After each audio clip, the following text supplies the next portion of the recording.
আনোয়ার ভাইয়ের কাজটা অনেক সুন্দর, বুঝছেন? ভালো একটা ফোরম্যান পাইছে।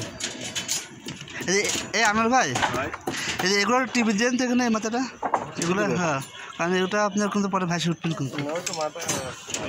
হ্যাঁ, মাথা ওদিকে ঢালাই করলে মাথা কিন্তু ভাসে উঠবে।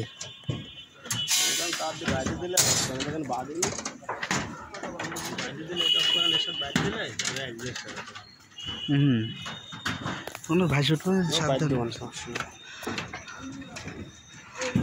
গাড়ির এই সিঁড়ির উপর জালি ব্লকটা দেন।